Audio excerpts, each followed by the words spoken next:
Pourquoi mamie Odette a-t-elle eu la tête qui tourne juste en se levant pour prendre la télécommande, et papy Gaston cherche-t-il ses lunettes qui sont, depuis tout ce temps, sur son front? Ces petits oublis sont faciles à mettre sur le compte de l'âge, mais parfois des maladies sérieuses se cachent derrière. Aujourd'hui, nous allons décortiquer les 7 maladies les plus fréquentes chez les seniors. Comment repérer à temps les signaux d'alerte? Et que faire pour ne pas laisser passer le moment crucial? Vous serez sûrement surpris de découvrir quels symptômes nous avons tendance à ignorer.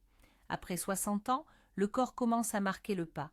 L'immunité s'affaiblit, les muscles perdent de leur élasticité, les os deviennent plus fragiles. Même un simple rhume peut dégénérer en complications sérieuses, mais le plus important, c'est que les maladies changent de visage. Ce qui semblait anodin dans la jeunesse peut être le premier signe d'un problème en vieillissant. Comprendre où s'arrête le simple âge et où commence la maladie, voilà ce qui est crucial. L'hypertension, le tueur silencieux, qui ne fait pas de bruit. L'hypertension, c'est quand la pression artérielle est constamment au-dessus de la normale. Mais le problème, c'est que la personne peut ne rien sentir. Elle marche, jardine, râle devant la télé et sa tension est à près de 180. Tout simplement parce que le corps s'habitue à ces chiffres élevés et ne donne pas l'alerte immédiatement. Chez les personnes âgées, l'hypertension se manifeste souvent par des maux de tête, surtout à l'arrière de la tête ou sur les tempes, une sensation de lourdeur dans la tête, des bourdonnements d'oreilles ou même une sensation d'être sous l'eau, des rougeurs au visage ou sur la poitrine, des palpitations, de l'irritabilité, une transpiration excessive. Beaucoup mettent ça sur le compte de la météo ou du stress, alors qu'en réalité c'est un pic de tension. Et le plus dangereux, c'est que l'hypertension endommage les vaisseaux sanguins dans le cerveau, les reins, le cœur. Un jour pourrait être le dernier si on ne sait pas ce qui se passe à l'intérieur. Exemple. Mamie Odette se plaignait de vertiges et de nausées le matin. Elle a pris un médicament pour l'estomac, ça n'a pas aidé. Et sa tension était de 200/110. Heureusement que sa fille a insisté pour la prendre. Conclusion. Si vous avez le moindre symptôme suspect, procurez-vous un tensiomètre et prenez votre tension matin et soir. Ce n'est pas de la paranoïa, c'est de la bienveillance. L'arthrose et l'ostéoporose, ce n'est pas juste la vieillesse dans les genoux. On entend souvent « j'ai juste mal aux articulations, c'est l'âge qui fait ça ». Mais en réalité, cela pourrait être de l'arthrose. Et ça, c'est un diagnostic, pas une excuse.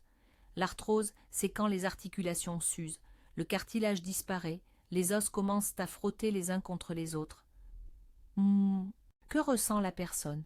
Des douleurs en bougeant, surtout le matin ou après un moment de repos, des craquements ou grincements dans les genoux, les hanches, les doigts, une raideur, surtout au réveil ou après s'être reposé, de la fatigue en marchant longtemps même à l'intérieur de l'appartement.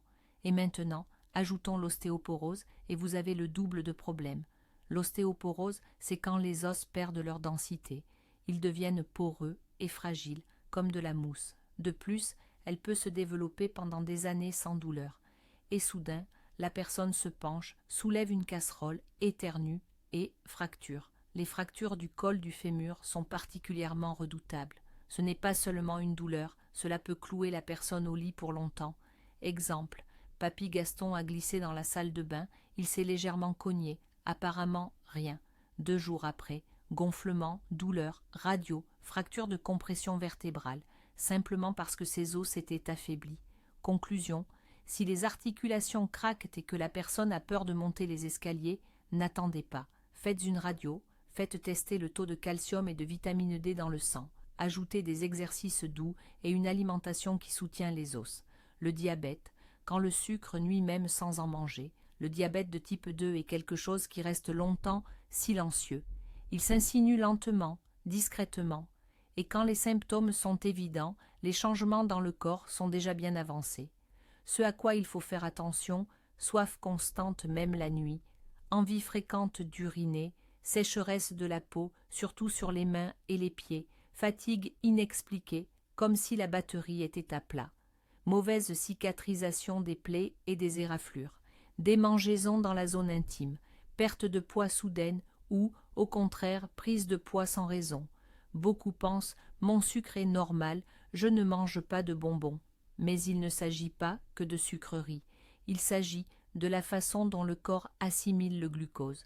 Chez les personnes âgées, la sensibilité à l'insuline diminue souvent, et le pancréas est surchargé et s'affaiblit. Exemple, Maurice, 67 ans, a perdu 10 kilos en 6 mois. Il était content. Puis, sa tension a commencé à baisser et il a ressenti des engourdissements dans les doigts. Diagnostic, diabète de type 2, stade avancé.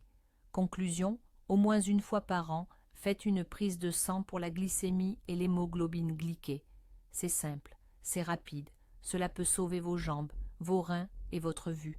La maladie d'Alzheimer, pas juste j'oublie tout.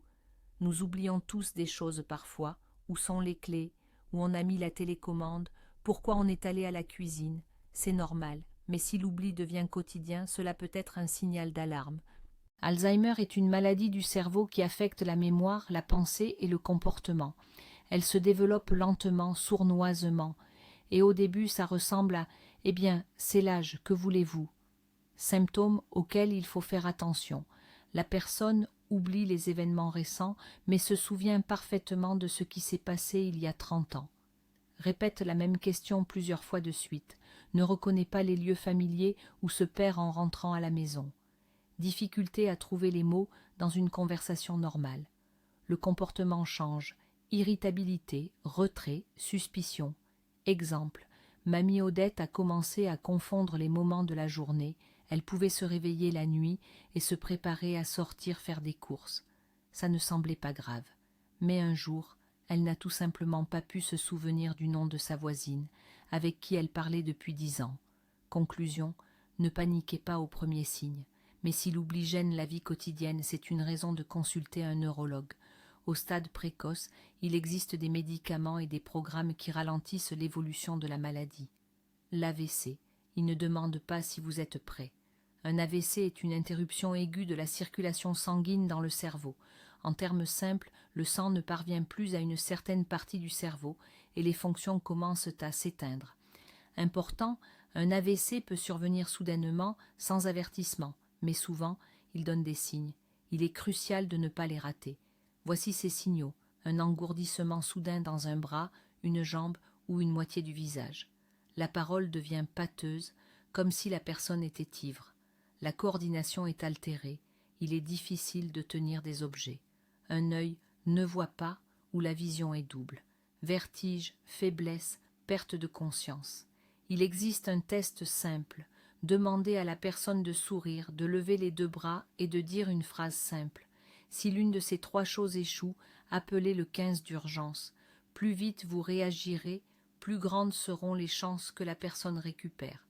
Exemple, Papy Gaston a commencé à parler avec la bouche pâteuse, il a laissé tomber sa cuillère. Son fils Michel a pensé qu'il était juste fatigué, mais son petit-fils Léo, qui a 12 ans, a reconnu les symptômes de l'AVC et a appelé les secours. 1 heure plus tard, Papy Gaston était déjà en soins intensifs. Conclusion, si vous suspectez un AVC, n'attendez pas que ça passe. Chaque minute compte pour savoir si la personne pourra marcher et parler ou non. La BPCO. Pas juste je tousse un peu selon la météo. La BPCO est la bronchopneumopathie chronique obstructive. Cela sonne effrayant. Et oui, c'est effectivement dangereux. Elle est souvent confondue avec des restes de rhume ou une bronchite chronique, surtout chez ceux qui ont fumé, même s'ils ont arrêté il y a 20 ans. Ce à quoi il faut faire attention, toux persistante avec mucosité, surtout le matin. Essoufflement même avec un effort minimal, une sensation de manque d'air, même au repos, respiration sifflante, râle, rhume fréquent, bronchite prolongée. Exemple, mamie Ginette a arrêté d'aller au magasin à pied. Elle disait qu'elle était fatiguée. En réalité, elle ne pouvait tout simplement pas respirer en montant les escaliers. Elle pensait que c'était son cœur qui faisait des siennes. Et il s'est avéré que c'était la BPCO. Conclusion. Si une toux dure plus d'1 mois, ce n'est pas une blague. Faites une spirométrie, consultez un pneumologue pour un examen. Au stade précoce, la BPCO peut être contrôlée. La dépression, elle se masque en fatigué de la vie. Chez les personnes âgées, la dépression ne se manifeste pas par des pleurs et de la tristesse. Elle est silencieuse, passive, discrète.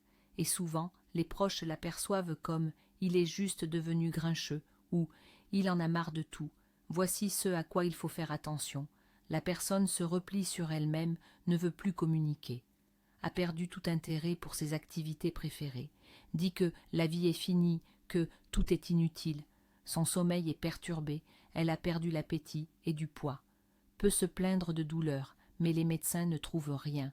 Exemple, Papy Louis a commencé à fixer le vide le soir. Il a arrêté d'appeler ses petits-enfants, ne sort plus marcher, n'allume même plus la télévision. Il dort tout le temps. Personne n'a pensé que c'était de la dépression, jusqu'à ce qu'ils disent qu'ils ne voyaient pas l'intérêt de se réveiller. Conclusion, si votre proche a changé, ne l'ignorez pas. Parlez-lui. Et mieux encore, consultez un psychothérapeute. Après 60 ans, la dépression est fréquente et nécessite la même aide que n'importe quelle maladie physique. Et voici le point essentiel. Ces maladies arrivent rarement seules. Souvent, l'hypertension, le diabète et la dépression se développent simultanément et chacune aggrave les autres. Fatigue, cela peut être un symptôme de tension, de diabète ou de dépression. C'est comme un puzzle où il est important de voir l'image complète. Et, hélas, c'est précisément à cause du recoupement des symptômes que les médecins peuvent commencer par traiter la mauvaise chose, alors que tout aurait pu être différent si la conversation avait commencé à temps. N'ignorez même pas les petites choses, parce que parfois ces petites choses sont le premier fil par lequel on peut tirer quelqu'un du pétrin. La vieillesse n'est pas une faiblesse, c'est l'expérience, mais même une personne expérimentée a besoin d'aide. Aujourd'hui, vous avez découvert 7 maladies auxquelles il faut faire attention si vous prenez soin de personnes âgées. Merci d'avoir regardé jusqu'au bout. Si cette vidéo vous a été utile, soutenez-nous avec un like et un abonnement. Et maintenant, racontez-nous dans les commentaires. Avez-vous rencontré de tels signes chez vos proches? Qu'avez-vous fait pour les aider?